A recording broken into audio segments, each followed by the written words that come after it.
సచిన్ రాజ్ అత్యాధునిక world class physiotherapy treatment తో అన్ని రకాల నొప్పులకు శాశ్వత పరిష్కారం. తెలంగాణ ఎన్నికల ఫలితాలకు 2 రోజుల ముందు వచ్చి కాంగ్రెస్ పార్టీ తెలంగాణలో 64 నుంచి 67 స్థానాలు వస్తాయని చాలా గట్టిగా చెప్పారు. సీఎం కేసీఆర్ గారికి సీఎం యోగం అయిపోతుంది, రేవంత్ రెడ్డి సీఎం అవుతాడు అని చెప్పడం జరిగిందండి. మీరు మాత్రం ఎలా చెప్పారు అంత ఖచ్చితంగా? ఇక్కడ నేను చెప్పింది ఏం లేదండి, ఆ రోజు మీకు ఇంటర్వ్యూలో చెప్పాను, నా దగ్గర ఇది ఉందని. 2024లో ఏపీకి కాబోయే ముఖ్యమంత్రి ఎవరు? నాకైతే మళ్ళీ తిరిగి ముఖ్యమంత్రిగా. మీరు మామూలు మనిషే కదా, దివ్య దృష్టి ఏంది మీకు? ఇప్పుడు మీరు సిద్ధులా యోగులా? సిద్ధులు లేదు యోగులు లేదని నేను సంసారినే. ఇటు టికెట్ రాకపోతే అటు దూకడం, అటు రాకపోతే ఇటు దూకడం. వాస్తవంగా చెప్పాలంటే రాజకీయ నాయకులకి అన్నీ వదిలేశారు. ఏం వదిలేశారు? ప్రజాసేవ చేసే రాజకీయ నాయకులు ఎవరో లేరండి. నాగరాజు గారి పార్టీలో నాకు ఎమ్మెల్యే టికెట్ ఇస్తే నాగరాజు గారు మంచోడు, కాకపోతే తెల్లారే 35 మంది అసెంబ్లీ అభ్యర్థులను 3 పార్లమెంట్ అభ్యర్థులు ప్రకటించారు.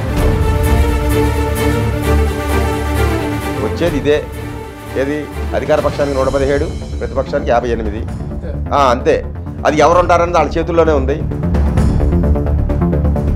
మీ భవిష్యత్తు గురించి మీకు ఎప్పుడైనా అనుకున్నారు? ఎలా ఉంది నా భవిష్యత్తు అనేది? Hello, welcome to Suman TV. నేను మీ నాగరాజ్ బైర్శెట్టిని. 2023 నవంబర్లో తెలంగాణలో జరిగిన అసెంబ్లీ ఎన్నికల్లో అప్పటి అధికార బీఆర్ఎస్ పార్టీ తిరిగి అధికారాన్ని కైవసం చేసుకోబోతోందని మెజార్టీ ఆస్ట్రాలజీ, అంటే రాజకీయ జ్యోతిష్య పండితుల్లో మెజార్టీ సభ్యులందరూ కూడా బీఆర్ఎస్ వైపే మొగ్గు చూపారు. అయితే అందులో కొంతమంది, ఒకరిద్దరు మాత్రము లేదు, కాంగ్రెస్ పార్టీయే అధికారంలోకి రాబోతుంది, ఈసారి కాంగ్రెస్ పార్టీ అధికారాన్ని కైవసం చేసుకోబోతోందని కొంతమంది ఒకరిద్దరు చెప్పారు. ఆ ఒకరిద్దరిలో కూడా ముఖ్యమైన వారు ఏపీకి చెందిన జ్యోతిష్య శాస్త్ర పండితులు చిలుకూరు ఉదయ్ భాస్కర్ గారు. ఆయన ఒకటి చెప్పారన్నమాట, ఇక 2 రోజుల్లో ఫలితాలు వెలువడనుండగా తన జ్యోతిష్య శాస్త్రం అంటే మంత్రదాన్ని ప్రయోగించి ఒక అంశం చెప్పారు. కాంగ్రెస్ పార్టీకి 64 నుంచి 67 స్థానాలు రాబోతున్నాయని చాలా ఖచ్చితంగా చెప్పారు. అంటే ఆయన చెప్పిన మేరకు 64 స్థానాలు వచ్చాయి. అయితే ఎవరైతే బీఆర్ఎస్ అధికారంలోకి వస్తారు, ఎవరైతే మెజార్టీ జ్యోతిష్య శాస్త్ర పండితులు చెప్పారో, ఫలితాల తర్వాత వాళ్ళందరూ కూడా కంగు తినడము, సోషల్ మీడియాలో ట్రోల్ కావడము, నవ్వుల పాలు కావడం జరిగింది. వాళ్ళంతా ఇప్పుడు సైలెంట్ అయిపోయారు, ఏమి చెప్పడము వీలు కావడం లేదు. అయితే ఏదైతే తెలంగాణలో కాంగ్రెస్ పార్టీకి 64 నుంచి 67 స్థానాలు వస్తాయని గట్టిగా చెప్పిన చిలుకూరు ఉదయ్ భాస్కర్ గారు మాత్రము ఈసారి మళ్ళా తెర మీదకి వచ్చారు. ఈసారి ఏపీలో ఏం జరగబోతోంది, ఇప్పటివరకు అధికార వైఎస్ఆర్ కాంగ్రెస్ పార్టీ తొలి విడతగా విడుదల చేసిన ఎమ్మెల్యే జాబితా 35 మందిలో ఎంతమంది గెలవబోతున్నారు, వాళ్ళ మెజార్టీలు ఏంటి అనేది కూడా ఖచ్చితంగా చెప్తానంటున్నారు. చూద్దాం మరి ఆయన చెప్పినది తూచా తప్పకుండా జరుగుతుందా, ఆయన ఏపీ ఎన్నికల ఫలితాల తర్వాత ట్రోలింగ్కి గురవుతారా, దానికి సిద్ధంగా ఉన్నారా, ట్రోలింగ్కి గురి కావడానికి కూడా సిద్ధంగా ఉన్నారా అన్నది కూడా ఇంటర్వ్యూలో తెలుసుకుంటాం. నమస్తే గురుగారు. నమస్తే అండి. బాగున్నారా? బాగున్నాను. అంటే తెలంగాణ ఎన్నికల ఫలితాలకు 2 రోజుల ముందు వచ్చి కాంగ్రెస్ పార్టీ తెలంగాణలో 64 నుంచి 67 స్థానాలు వస్తాయని చాలా గట్టిగా చెప్పారు. అవును. అసలు ఊహించి చెప్పారా? నిజంగా మీ మంత్రదండం చెప్పిందంట? నేను ఇక్కడ ఊహించింది ఏం లేదండి. మిమ్మల్ని భగవంతుడు నాకు బుద్ధి పుట్టించి అడిగిచ్చాడు, నాకు అవకాశం ఇస్తారని, తప్పకుండా అని చెప్పి మీరు అవకాశం ఇచ్చారు మీ ఛానల్లో చెప్పడానికి. ఇదే టైంలో కూర్చుని రేపు సాయంకాలానికి సీఎం కేసీఆర్ గారికి సీఎం యోగం అయిపోతుంది, 9వ తారీఖుకి రేవంత్ రెడ్డి సీఎం అవుతాడు అని చెప్పడం జరిగిందండి. ఇదే మన ఛానల్లో. సో అదే జరిగింది. ఇదే విషయం నేను పొంగులేటి శ్రీనివాసరెడ్డి గారికి, ఆయన పార్టీలో జాయిన్ అయిన 1 నెల సుమారుగా అటు ఇటుగా 63 సీట్లతో కాంగ్రెస్ పార్టీ తెలంగాణలో అధికారంలోకి వస్తుంది. మీకు పాత ఇంటర్వ్యూలో కూడా చెప్పాను ఆయన గురించి. మా తాతగారు నాకు జ్యోతిష్యం చెప్పారు, మీ జాతకం ఇదే జరుగుద్ది, ఆయన మనవడుగా నేను చెప్పే జ్యోతిష్యం రేపు తెలంగాణలో ఇదే జరుగుద్ది, సత్యం సత్యం అని 3 సార్లు WhatsApp text message plus WhatsApp కూడా చేశాను. మీకు ఒకవేళ సందేహం ఉంటే మీరు నేను శ్రీనివాసరెడ్డి గారిని కలుద్దాం, మనకి బాగా ఆప్తులే, వాళ్ళ మిస్సెస్ మా ఇంటి వెనక మళ్ళీ మీరు నేను తప్పకుండా వెళ్ళి కలిసి మనం చూద్దాం. ఏపీ ఎన్నికల ఫలితాల తర్వాత చూద్దాం చెప్పబోతున్నారు.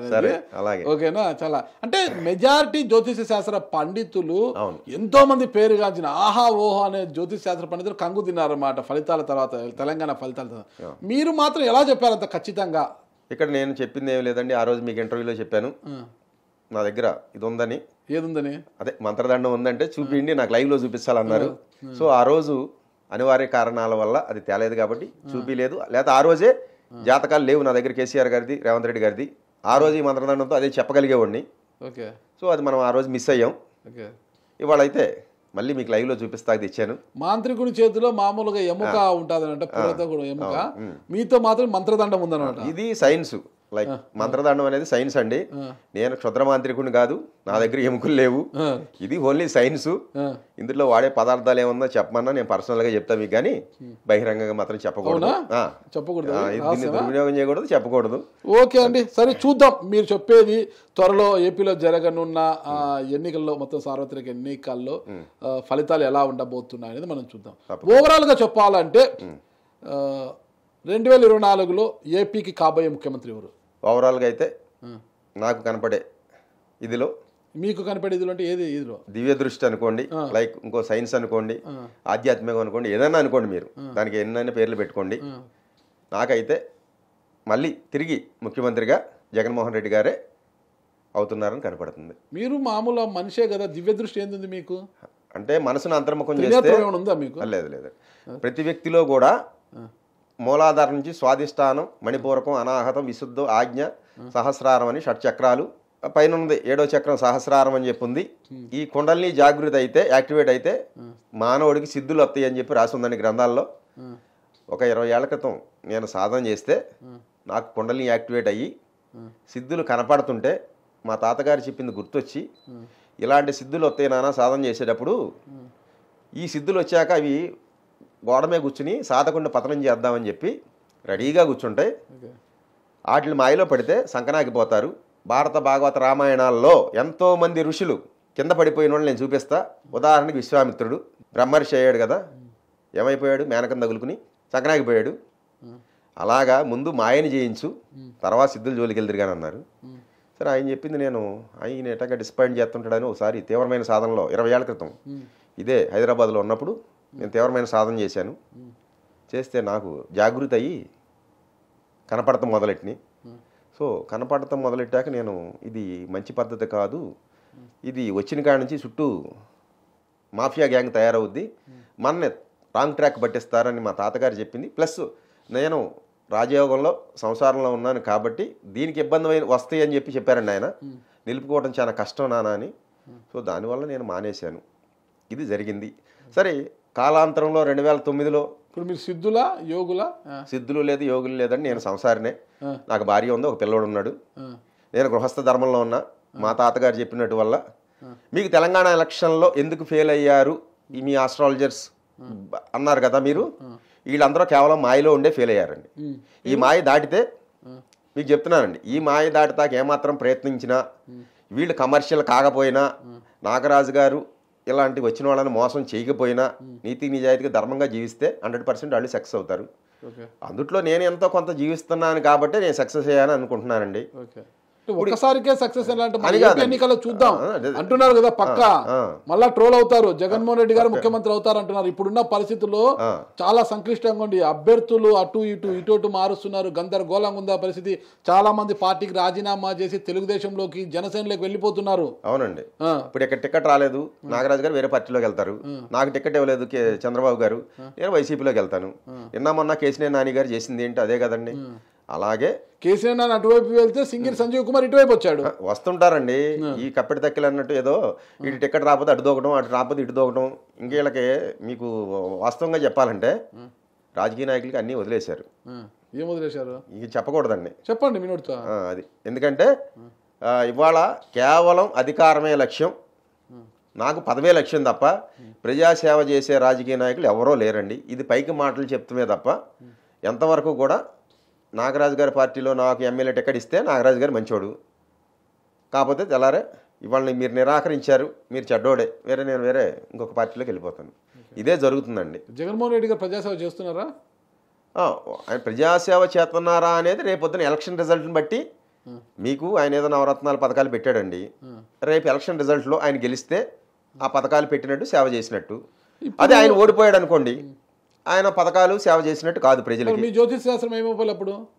ఏమండి, మీ జ్యోతిష శాస్త్రం ఏమైపోవాలి? మేము దర్శించి చెప్పేది అదే కదా, సేవ చేశాడా లేదా అనేది మేము వెళ్ళి విలేజెస్లో జిల్లాల్లో సర్వే చేయక్కర లేకుండా కేవలం ఈ స్టూడియోలో కూర్చునో లేకపోతే ఒక ఇంటి దగ్గర కూర్చుని మనోనేత్రాన్ని తెరిచి దర్శించగలిగి గాలి ఎటు తోలుతుంది, ఎవరికి ఎంత పర్సెంటేజ్ ఆఫ్ ఓట్ల షేర్ వచ్చి ఎవరు ఎంతమంది గెలవరని చెప్పేదే ఇదండి. ఇక్కడ మీకు ఒక్క నిమిషం అండి, ఇక్కడ చెప్పే నాలో దోషం ఉండొచ్చు తప్ప భగవంతుడిలో చైతన్యంలో దోషం లేదు. మీకు ఉదాహరణ చెప్తున్నా, ఇక్కడ నేను చెప్పేది జరగలేదు అంటే నాకేదన్నా మాయపర అజ్ఞానం వచ్చి అడ్డపడి అటు దిట్టుగా ఇటు దట్టుగా కనపడి చెప్తే నేను దోషం నాది. ఇప్పుడు నేను మీకు పాత ఇంటర్వ్యూలో చెప్పానండి, 117 సీట్లతో జగన్మోహన్ రెడ్డి గారు సీఎం అవుతున్నారు, అది పొత్తులో వస్తే, పొత్తు లేకపోతే 132 అని చెప్పాను. ఇది చెప్పింది నేను కాదు, భగవంతుడని పైన విశ్వంలో ఉన్న శక్తి అని నేను ప్రగాఢ విశ్వాసిస్తున్నా. ఈ చెప్పే నాలో మాయ ఉంటే ఇదే 117 చంద్రబాబు అవుతారు, జగన్మోహన్ రెడ్డి గారు 58 అవుతారు. ఇక్కడ మీకు ఫిగర్ చెప్తున్నానండి, ఏది ఒక సీట్ అటు ఇటు అవ్వచ్చు. ఇక్కడ నేను జ్ఞానం లేకుండా మాయలో ఉండి చెప్తే అటు తిట్టి ఇటు దడ్డు అవుతుంది తప్ప ఫిగర్ మారదండి. అది మీకు చెప్తున్నా కదా, వచ్చేది ఇదే. ఏది అధికార పక్షానికి 117, ప్రతిపక్షానికి 58. అంతే. అది ఎవరు ఉంటారన్నది వాళ్ళ చేతుల్లోనే ఉంది. దీన్ని బట్టి వాళ్ళు స్టెప్లు వేస్తారు. కాతే ఇక్కడ నేను ఏదైనా స్వార్థం, నాకు ఇంకేదన్నా మాయని జయించలేకుండా ఉండి నేను గన దర్శించగలిగితే నాకు చెప్పే తప్పు అవుద్ది తప్ప తప్పు నాలోనే ఉంది, జ్యోతిష్యంలో లేదు, భగవంతుడిలో లేదండి. అర్థమైందండి? జరిగేది అది. ఇప్పుడు రేపు జరిగింది అనుకోండి, నేను మాయను దాటి చూసి చెప్పినట్టు.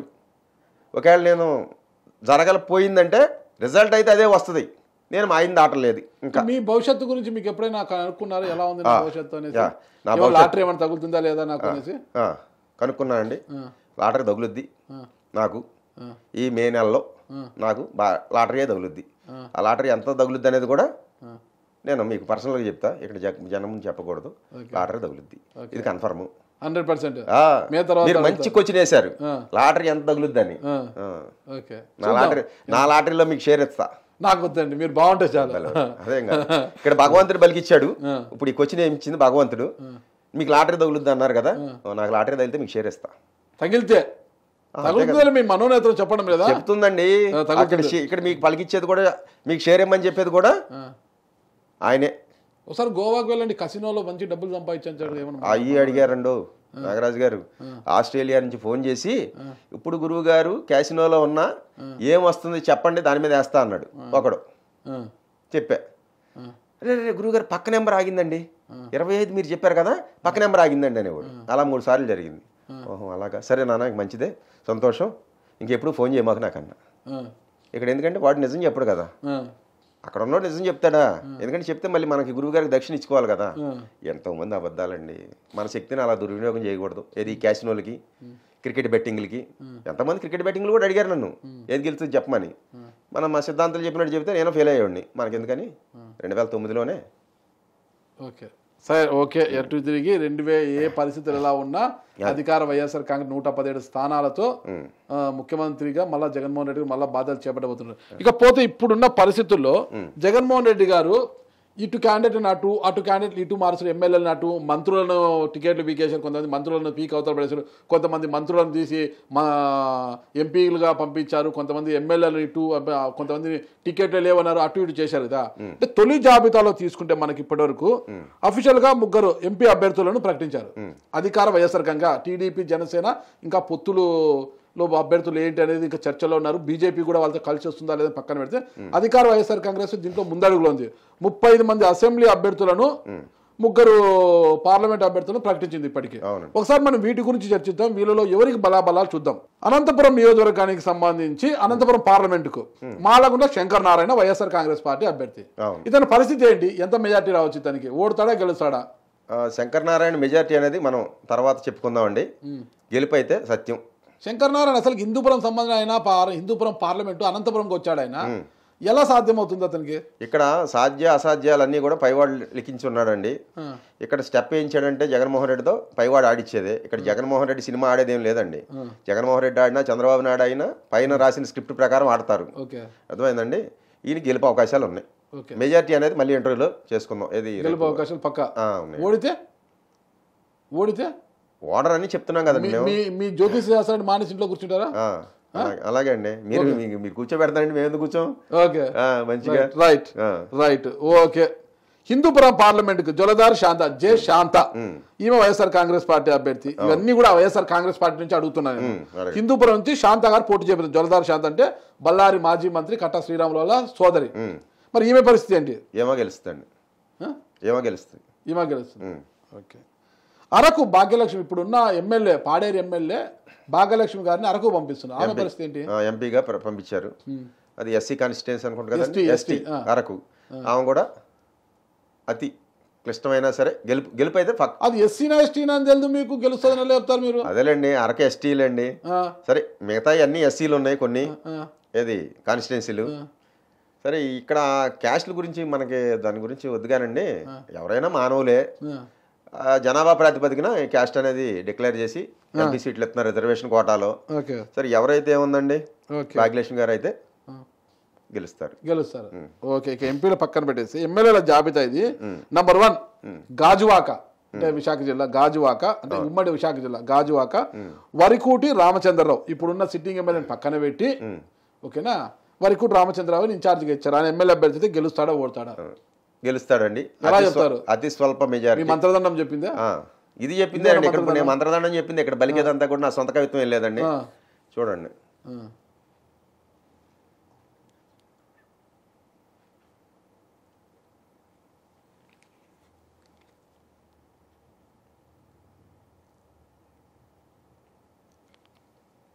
అంతేనండి. 2000 లోపు, 1000 పైన 2000 లోపు గెలుస్తాడు రాజాకులో. ఏంటండి ఇంత షాక్ ఇచ్చారు మీరు? రేపల్లె గణేష్, ఆయన పరిస్థితి ఏంటి? మంత్రదండాన్ని అడగాల్సిందేనా? అడగట్లేదని చెప్పేయచ్చు. అన్ని అడిగేసాను. ఇవన్నీ మీ ముందు కూర్చున్నప్పుడు అన్ని అడిగేసి ఇక్కడ కూర్చున్నా. ఓకే, మీరు లైవ్ లో అడిగండి, టపటపా అని చెప్పేస్తా. మరి రేపల్లె గణేష్ పరిస్థితి ఏంటి? ఇప్పుడు నేను ఇక్కడ చెప్పేదాన్ని మంత్రదండమేనండి. ఇక్కడ సొంత కవిత్వం ఏమీ లేదు. ఇవన్నీ వైఎస్ఆర్ కాంగ్రెస్ పార్టీ జాబితానే మీ మంత్రదండ ద్వారా చెప్పే. ఓకే. రేపల్లె గణేష్ పరిస్థితి ఏంటి? ఒక 500 నుంచి 800 ఓట్లతో బయటపడచ్చు అంతే. లేకపోతే పోయినా పోవచ్చు. అదే ఇక్కడ మీకు ఫైనల్ సాయిప్రసాద్ ఉన్నాడండి అక్కడ. అనగాని సాయిప్రసాద్ రెడ్డి అనుకుంటా అక్కడ టీడీపీ బలమైన నాయకుడు. సరేలేండి, ఏ బలమైనా సరే. నేను చెప్పేది అయితే చెప్తున్నాను. ఈ ఆ టైప్ ఎవరన్నా ఉండండి. ఫైనల్ గా మళ్ళీ క్యాండిడేట్లు, ఇప్పుడున్న క్యాండిడేట్లు ఉండొచ్చు, మారొచ్చు. రేపు డిక్లేర్ అయ్యాక, నామినేషన్ విత్డ్రా అయ్యాక అటేపు ఎవరు ఇటేపు ఎవరు బలాబలాలు ఏంటని మళ్ళీ ఒక వీడియోలో మనం అన్ని చెప్పేసి ఇప్పుడైతే ఇతనైతే గెలుస్తాడంటారు. ఓకే. మంగళగిరి గంజి చిరంజీవి గారు 5500 ఓట్లతో గెలుస్తారు. ఆడ నిలబడిపోయింది లోకేష్ గారు అండి. మళ్ళా లోకేష్ గారు ఓడిపోతారు, పాదయాత్ర చేశారు. లోకేష్ గారు అక్కడ నిలబడతారో వేరే చోట నిలబడవచ్చు, కానీ గెలిచేదైతే చిరంజీవి గారు. Okay, right. అద్దంకి హనుమిరెడ్డి గారు కూడా 5000 ఓట్లు వరకు సాధిస్తారు. ఓకే. గుంటూరు వెస్ట్ విడుదల రజనీ, ఆమె కష్టం అండి. కష్టమా? విడుదల రజనీ కష్టం. ఆడ మద్దాలి గిరి గారిని పాపం పక్కన పెట్టి ఆయన వైఎస్ఆర్ కాంగ్రెస్ పార్టీని నమ్ముకొని టీడీపీలో గెలిచి ఆయన ఇక్కడికి వచ్చాడు. ఆయన చీటి చించేశారు వీళ్ళు. పాపం ఆయనకు అన్యాయం చేసింది ఈ పార్టీ, వైఎస్ఆర్ కాంగ్రెస్ పార్టీ. మరి అక్కడ తెచ్చి విడుదల రజనీ గారు అక్కడిని అకామిడేట్ చేశారు. ఆమె కష్టం అంటారు అయితే? కష్టం. Okay, right. విడుదల రజనీ గారు కష్టము. చిలకలూరుపేట మల్లెల రాజేష్ నాయుడు, ఈయన కూడా అతి స్వల్ప మెజారిటీ, ఒక 1000 లోపుతో బయటపడచ్చు. ఓకే. విడుదల రజనీ గారు పెంట చేశారనే కదా ఇక్కడ తెచ్చి పెట్టారు. మరి ఎలా ఇతనికి ఆదరిస్తారు ప్రజలు? క్యాండిడేట్ మార్చారు కాబట్టి, అది కూడా అత్యల్ప మెజారిటీతో అటు కూటమి పోటీతో వస్తుంది కాబట్టి బయటపడే అవకాశాలు ఉన్నాయి. Okay, right. సంతనూతలపాడు మేరుగు నాగార్జున గారు గెలుస్తారని ఒక 4000 ఓట్ల మెజారిటీ. ఇంతవరకు అయితే టీఎస్ సుధాకర్ గారు ఈయనకు బాధ్యతలు ఇవ్వలేదు, నియోజకవర్గంలో ఎవరు సహకరించడం లేదు, క్యాడర్ మొత్తము మాకు జగన్మోహన్ రెడ్డి గారు కాదు సీనన్న చెప్తేనే మేము పని చేస్తాం ఇక్కడ అంటున్నారు. ఆయన నాకేం సంబంధం అంటున్నారు ఒంగోలు ఎమ్మెల్యే బాలినేని శ్రీనివాసరెడ్డి గారు. ఇంకా ఆయన వరకు ఏంది, ఆయన వేమూరులో ఆయన చేసిన కథ కమామిషి అందరికి తెలిసినదే. అక్కడ ఆయన కష్టమని ఆయనకి ఇక్కడ పంపిస్తుంటే ఇలా గెలుస్తారు ఆయన. అదేనండి, ఎన్నైనా చేయొచ్చండి. ఇప్పుడు చేయబట్టే కదా మా చింతలపూడి కాన్స్టిట్యున్సీ ఎమ్మెల్యే ఉన్నాడు, ఎవరు ఐఆర్ఎస్ ఉన్నమట్ల ఎలీజా, పీకి పక్కన దొబ్బారండి. ఆయన చేసిన రాజకీయ ఇది వైసీపీలోనే 2 బ్యాచ్లుగా చేసి నడిచిందండి రాజకీయం, అందుకే పక్కన పెట్టారు. రైట్. అయితే మేరుగు నాగార్జున గెలుస్తారంటున్నారు. తాడికోట మేకతోటి సుచరిత ఆమె ఒక 2000 ఓట్లతో బయటపడొచ్చండి. ఓకే, సరే, ఆమెకు అనుకూలము. వేమూరు వరికూటి అశోక్ కష్టం అండి. కష్టము ఎందుకు? అలా మేరుగు నాగార్జున గారు చేసిన పని ఏం చేశారు? కష్టం. ఓకే, అది కష్టం అంటే కష్టమేనండి. ఓకే, అవుతుందంటేనే డౌట్, కానీ మీకు ఇష్టం లేదు కాబట్టి కష్టము. అదేం లేదండి, ఇక్కడ నా ఇష్టం నా ఇష్టాలతో సంబంధం లేదు. అసలు ఆయన ఎవరో కూడా నాకు తెలియదు. నేను చెప్పే జ్యోతిష్యం, భవిష్యత్తు, తెలంగాణ 63 ఏడు చెప్పాం, అదే చెప్తున్నాను తప్ప ఇక్కడ రిజల్ట్ మెజార్టీలు కూడా ఇస్తున్నాం. సరే, తెలంగాణలో కూడా ఇచ్చాము. అవి గాలి తోలి మనం ఇచ్చిన దానికి 4 times ఎక్స్ట్రా వచ్చిందండి. ఖమ్మంలో పొంగులేటి గారికి 13,500 అని ఇచ్చాను, అది 52,000 వెళ్ళింది. 4-13 4 times పెరిగింది. అయితే గెలుస్తారు, పెరిగింది అంటే గెలుస్తారు, ఎంత ఓట్ల మెజార్టీతో గెలవచ్చు అని ఇచ్చామండి. అందరూ కూడా మట్టా రాగమయ్యి గెలవదన్నారు, మనం అక్కడే చెప్పామండి ఆమె గెలుస్తుందని. ఆమె గెలిచిందండి. ఓకే, ఇక్కడ కొండేపి ఆదిమూలం సురేష్, ప్రస్తుత పురపాలక శాఖ మంత్రి ఆదిమూలం సురేష్ గారు ఉన్నారు. కొండేపి కష్టం ఎందుకు? ఆయన మంత్రి బాగానే ఉన్నాడు, మంచి వ్యక్తి, మంత్రి అవ్వచ్చండి. మనకైతే కష్టం కనపడుతుంది. ఓకే, పత్తిపాడు గుంటూరు జిల్లా బాలసాని కిరణ్ కుమార్ అయినా కష్టం అంతే. విజయవాడ వెస్ట్ షేక్ ఆసిఫ్ గెలుస్తారండి. గెలుస్తారా? విజయవాడ సెంట్రల్ వెల్లంపల్లి శ్రీనివాసరావు కష్టం ఎందుకు? అంతేనండి, జాతకమా? అంతే, భవిష్యత్ దర్శిని. ప్రజలకు ఓట్లు వేసేది జాతకమా? ప్రజలు ఓట్లు వేస్తారా? అదే కదండి, ప్రజలు నిర్ణయించేది నేను చెప్తున్నా జాతక రూపంలో. రైట్. పాడేరు విశ్వేశ్వరరాజు ఆయన కష్టమేనండి. కష్టమే. అరకు గొట్టేటి మాధవి ఆమె గెలుస్తుందండి. ఇప్పుడు ఎంపీగా ఉన్నారు ఆమె. ఒక 3,000 పైన మెజార్టీతో, 3,000 పైన ఎంత అయినా రావచ్చు గాలి తోలితే. కళ్యాణ్ దుర్గం తలాలి రంగయ్య ఆయన తీసుకొచ్చి ఇక్కడ పెట్టారు కదండి కళ్యాణ్ దుర్గం. అయినా కాపు రామచంద్రారెడ్డి నేను అక్కడ వేస్తాను అంటున్నాడు కదా, అయినా సరే ఒక 7,000 మెజార్టీతో తలారి రంగయ్య గెలుస్తారండి. అసలు మీరు చెప్తుంది నాకు అర్థం కాదు. ఆ జిల్లా వాసి నేను తలారి రంగయ్య గారు ఎంపీగా మంచి సక్సెస్ సాధించారు, ఇక్కడ ఎమ్మెల్యేగా వచ్చారు. ఆయనకు ఆపోజిట్ వచ్చి టీడీపీలో అమ్మిలేని సురేంద్రబాబు అనేసి కోట్లకు పడగలెత్తిన ఆయన నోట్ల సంచులతో వస్తాడు. ఆయన కళ్యాణ్ దుర్గానికి నోట్ల సంచులు తీసుకొచ్చి ఆయన నోట్లో పరుస్తాడు. ఆయన రంగయ్య నోట్లు పరచరు. రంగయ్య నోటి మాటలు మాత్రమే, నోటి మాటలు ఉండవు రంగయ్య దగ్గర. నోటి మాటలు ఉండవు, నోటి మాటలే ఉంటాయండి. అంతే, నోటు మాటలు ఉండవు రంగయ్య గారి దగ్గర. ఓన్లీ నోటు మాటలు ఉండవు, నోటి మాటలు మాత్రమే ఉంటాయి రంగయ్య గారి దగ్గర. మళ్ళీ ఎలా గెలుస్తాడు? బాగా చెప్పారు. ఇక్కడ రంగయ్యని చూసి ఓటేయరండి, జగన్మోహన్ రెడ్డి చూసి. అంతే, అర్థమైందండి. రంగయ్య జాతకము పవరా జగన్ గారి జాతకం? జగన్ గారి జాతకం వల్లే రంగయ్య గెలవడం తప్ప ఇక్కడ రంగయ్య జాతకం. Right, right. పెనుకొండ ఉషాశ్రీ చరణ్ కష్టం అండి. కష్టం అంటారా? కొద్ది కూడా ఇష్టం లేదు. లేదు, కష్టమే. కష్టమే. ఓకే.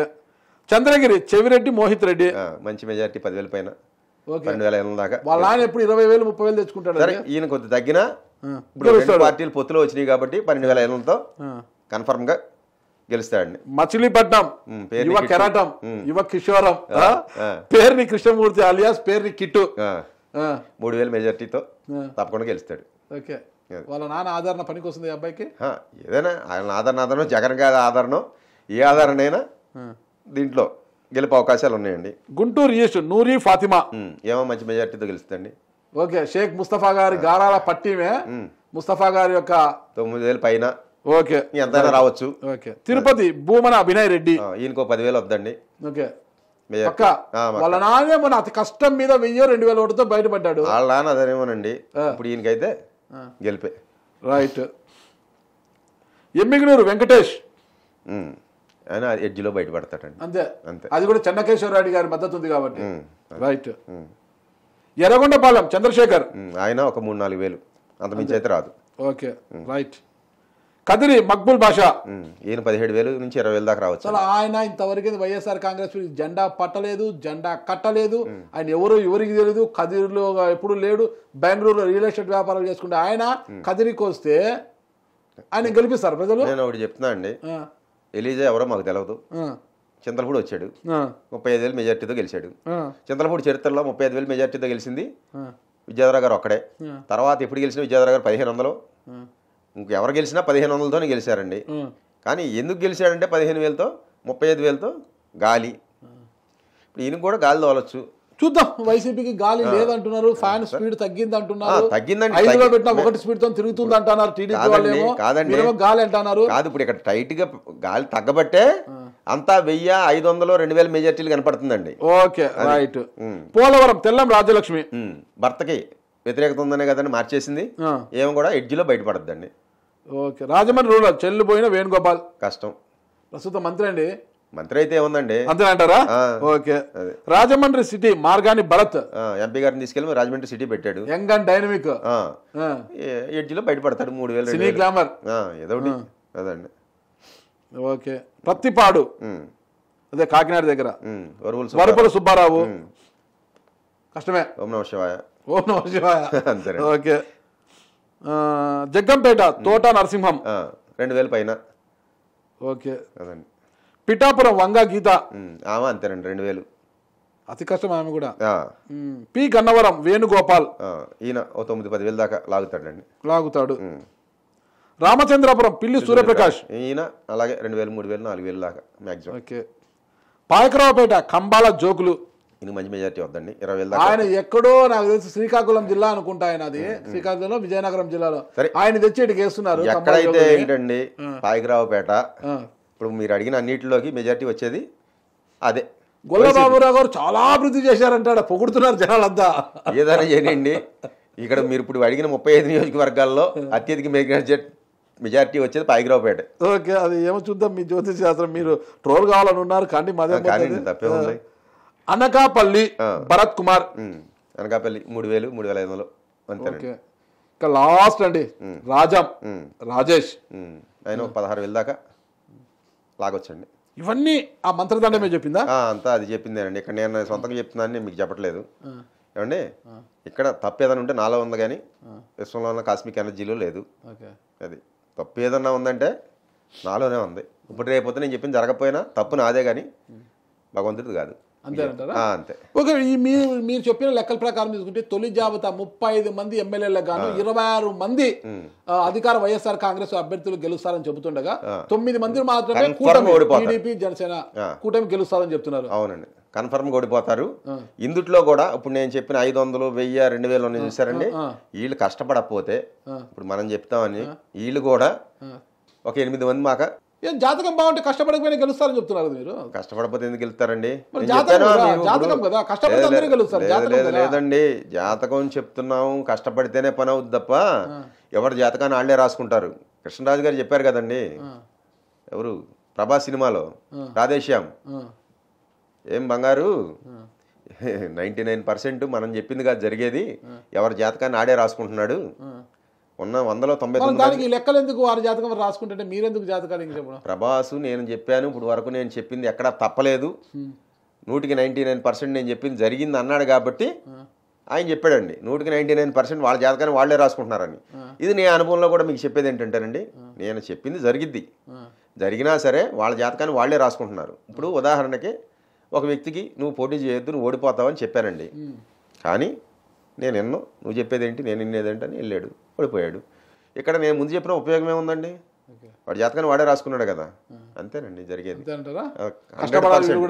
ఇప్పుడు ఈ ఈ 500, 1000 మెజార్టీలు 2000లో ఉన్నోళ్ళు ఒక 7-8 మంది కష్టపడకపోతే సినిమా ఇటు బైకి సినిమా హిట్ రివర్స్ అయ్యి ఒక 17-18 35లో 17-18 వైసీపీకి వస్తాయి, 17-18 కూటమికి వస్తాయి. ఓవరాల్గా అయితే వైసీపీ అధికారంలోకి వస్తుంది, జగన్మోహన్ రెడ్డి గారు సీఎం అవుతారు.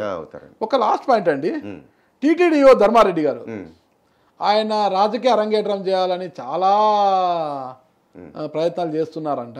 ఎంపీగా బరిలోకి దిగాలి, నంద్యాల ఎంపీగా బరిలోకి దిగాలి, అప్పుడు కాదు ఇప్పుడు అనేసి. మరి ఆయనకు టికెట్ వచ్చే అవకాశం ఉందంటారా? ఆయన జాతకం ఉందా మీ దగ్గర? జాతకం ఉంది, నేను చూసానండి, కానీ టికెట్ తెచ్చుకుంటే గెలుస్తారు. టికెట్ తెచ్చుకుంటే గెలుస్తారు. టికెట్ తెచ్చుకోవడం అనేది ఆయన చేతిలోనూ జగన్మోహన్ రెడ్డి గారి చేతిలో ఉంది. వస్తుందా రాదా నేనేం చెప్పగలనండి, తెచ్చుకుంటే మాత్రం గెలుస్తారు నంద్యాల ఎంపీగా. ఆయన పబ్లిక్ లోనే లేరు కదా, ఆయన ఉన్న వ్యక్తి ఇప్పుడు వచ్చి పబ్లిక్ లేకపోయినా ఎక్కడున్నా సరే టికెట్ తెచ్చుకుంటే గెలుస్తారండి. అది పోయిన నంద్యాల పోయిన ఎలక్షన్లో 3 లక్షల పైన ఎంపీ మెజార్టీ వచ్చింది. సరే ఎంత వ్యతిరేకత గవర్నమెంట్ ఉన్నా సరే టికెట్ తెచ్చుకుంటే మాత్రం కన్ఫర్మ్ గెలుపు ఎంపీగా. సరే, ఓవరాల్గా ఇవన్నీ జరగకపోతే 2024 ఎన్నికలు ఇవి జరగకపోతే మరి ఏం చేస్తారు మీరు? ఏది మీరు ఏం చేయమంటే అది చేద్దాం. ఇంకా చాలా ఉన్నాయండి. సభకు నమస్కారం అని వెళ్ళిపోతారా? జ్యోతిష శాస్త్రాన్ని మీ మంత్రదండాన్ని పక్కన పెట్టి అలాగే అంతేనా? తప్పకుండా. ఓకే, ఇదే మాట. ఈ వేణుస్వామి, ఆ జీవీఎల్ఎన్, ఇంకెవరో మన తణుకు దగ్గర ఉన్న ఆయన ఒక స్వామి, ఇంకా మొన్న ఒక 6-7 మందిని ట్రోల్ చేశారు కదండి, అందులో నన్ను కూడా యాడ్ చేయండి. అంతేనా? ఇప్పుడు వీళ్ళు కూడా అదే చెప్తున్నారు, జీవీఎల్ఎన్ 107 సీట్లతో వస్తాడని. నేను 117 చెప్పాను. కళానిధి రాంబాబు 105 నుంచి 110 సీట్లతో గెలుస్తాడు జగన్ అని చెప్పాడండి. వేణుస్వామి అయితే అసలు జగన్మోహన్ రెడ్డి 2024 కాదు 29 కూడా ఆయనే అని చెప్పాడండి. ఇప్పుడు నేను కూడా చెప్పొచ్చు. ఇప్పుడు ఇక్కడ చెప్పినట్టే మా జ్యోతిష్యులందరూ కూడా అక్కడ కూడా అదే చెప్తున్నారు, ఏది జగనే అని. అందులో నేను ఒకడిని. ఇక్కడైతే వేరే వ్యతిరేకంగా చెప్పా, కానీ అక్కడ చెప్పే బ్యాచ్లో నేను కూడా ఉన్నానండి, ఆ గుంపులో గోవిందం లాగా. సరే, అందరూ తలాకు తోచినంతగా చెప్తున్నారు. మనమైతే 117 అని చెప్పామండి. మీ ఇంటర్వ్యూయే, మీ ముందే కూర్చుని చెప్పానండి. మళ్ళీ ఒకసారి చెప్తున్నారు, చూద్దాం ఫైనల్ గా ఏం జరుగుతుంది. ఇప్పుడు రేపొద్దున జరగకపోతే వాళ్ళతో పాటు ట్రోల్ అయ్యే బాధితుల్లో నేను కూడా చేరతాను. చూద్దాం. మరి ఇంత ఖచ్చితంగా చెప్తున్నారు, అంతే. ట్రోల్ కావడానికి సిద్ధంగా ఉన్నారట. మరి మన ఉదయ్ భాస్కర్ గారు, చిలుకూరు ఉదయ్ భాస్కర్ గారు చెప్పిన మేరకు ఎంతవరకు సక్సెస్ సాధిస్తారు ఏంటన్నది చూడాలి, తెలుసుకోవాలంటే. ఇంకా మిగిలింది 35 మంది వచ్చింది, 175 మంది, 35 మంది అంటే ఇంకా 140 మంది జాబితా రావాలి. ఆ 140 మంది జాబితా వచ్చిన తర్వాత ఎవరి పరిస్థితి ఏంది, ఎట్లా ఉంది అనేది మళ్ళీ మనం తెలుసుకోవాలి. మళ్ళొకసారి ఇంటర్వ్యూలో మరిన్ని వివరాలు మనం తెలుసుకుంటాం. అయితే ఓవరాల్గా ఎవరు వచ్చినా జగన్మోహన్ రెడ్డి సీఎం అవుతారు అన్నారు కదా అయినా, కాకపోతే ఏంటి పరిస్థితి అన్నది ఆ రోజు మనం ఆలోచిద్దాము. ఆయన ఏ నిర్ణయం తీసుకుంటారో ఆలోచిద్దాం. ఓకేనా? అంతవరకు వేచి ఉండండి. అయితే ఇంకా 2-3 జాబితాలు వచ్చేటి ఉన్నాయి. అధికార వైఎస్ఆర్ కాంగ్రెస్ పార్టీ, ప్రతిపక్ష పార్టీ కూడా వచ్చిన తర్వాత ఇదే చిలుకూరు ఉదయ్ భాస్కర్ గారితో ఎవరి బలాబలాలు ఎలా ఉన్నాయో కూడా తెలుసుకునే ప్రయత్నం చేద్దాం. అంతవరకు వేచి ఉండండి. థ్యాంక్ యూ అండి.